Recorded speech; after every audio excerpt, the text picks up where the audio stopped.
Parker? Yeah, remember Alex? Remember?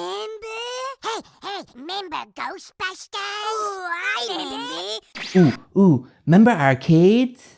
Nostalgia is one hell of a drug, but how much can it carry a game?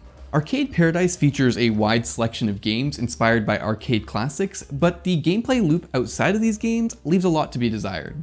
I'm Timtra, and this is Arcade Paradise in about 6 minutes. In Arcade Paradise, you're the son of a rich businessman who, instead of wanting to take up the family business, wants to follow a more creative path, like in animation or game design. Dad isn't too happy about this, but his attempts to turn you into a soulless corpo have been unsuccessful so far. Probably not surprising, considering how he blatantly doesn't care about what you want to do, doesn't want to compromise at all, and belittles you at multiple points. His latest attempt to set you on the right path has you managing a laundromat, which just so happens to have some arcade machines in the back. Your father rejects your proposal to expand the arcade section of the business, but you just do it anyway. And that's how you start the process of turning the laundromat into a full-fledged arcade. I'm not going to go much more into the story here, but overall it's quite light, which I like in these type of games. I'm here to goof around on some arcade machines, not to think deeply about the human condition. The main gameplay loop of the game revolves around each day at work, with you keeping the laundromat clean and doing people's laundry while sneaking in some time on the arcade cabinets in between the rest of your chores.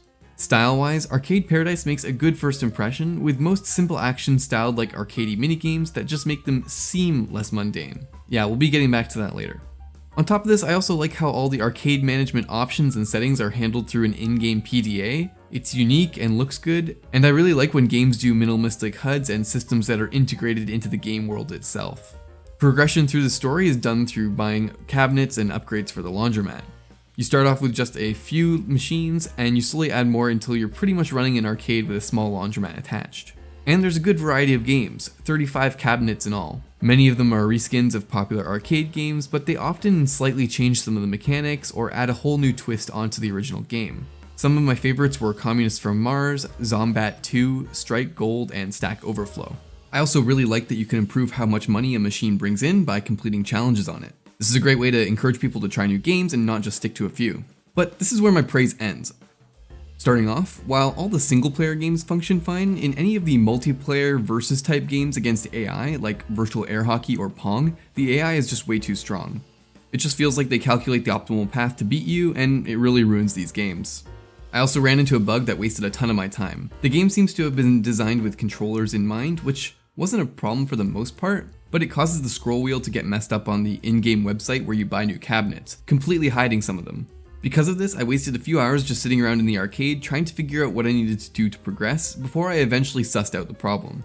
The janitor/laundryman gameplay loop also starts to get really tedious and annoying after a few hours. Like, you'll be really engrossed in playing a game and then you'll suddenly get a distracting notification that tells you need to put something into dry. It can even mess you up while you're playing a game since your hand comes up to look at your watch, which blocks your view.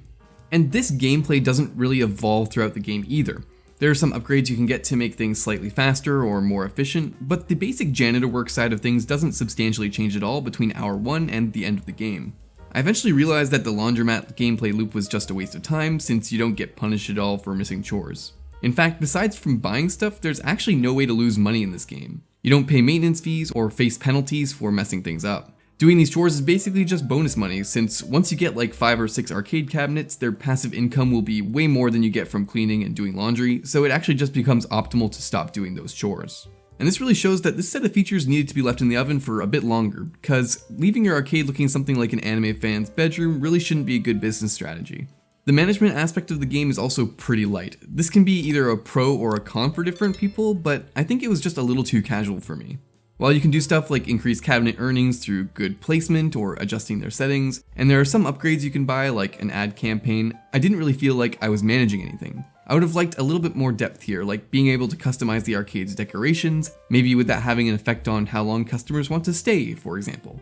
You don't manage employees in any meaningful way either. You can hire someone to automatically collect money from machines, but you can't interact with them at all, so it just feels very gamey and like a passive bonus that it actually is, rather than feeling like I'm actually managing somebody. You don't even have to pay them. Hello, base department? And I don't really know why this couldn't be expanded upon, like why can't I hire someone to clean the store or to wash clothes? Take some of those more mundane early game tasks and automate them. The lack of consequences makes the game fairly easy, which wouldn't be a problem if it wasn't so grindy, having taken me around 27 hours to beat. Since cabinets and upgrades become more and more expensive as the game goes on, progression through the game is actually pretty slow. You can work on completing challenges while you're waiting, of course, but I found it took less time to get bored of each new game than it did to unlock new ones. And keep in mind that though there are 25 cabinets in the game total, you aren't going to like all of them, and you aren't going to have them all unlocked at once. So there were a few times where I wasn't really in the mood for anything I'd unlocked, since I'd already been playing them for a few hours. And at these points, I was feeling like I had nothing to do but hurry up and wait. If I didn't have some TV shows and podcasts to catch up on, I probably wouldn't have even finished the game. But part of this might have been just because I played the game intensively for like a week trying to beat it, so maybe if I'd played the game only when I had a craving to play arcade games, like I imagine a lot of people will play it, this feeling might not have been so bad. So if you really like arcade games, I think you should pick this up, but if you're in any way on the fence about it, at $23, I'd wait for a sale or put that money somewhere else. With that kind of cash, you could buy like 10 copies of Double Jump, the game that my friend made, and that would be a great investment, just trust me, bro. Anyways, thanks for watching, and let me know if you'd like to see any more of these X minutes or less style reviews by liking the video or leaving a comment. See ya.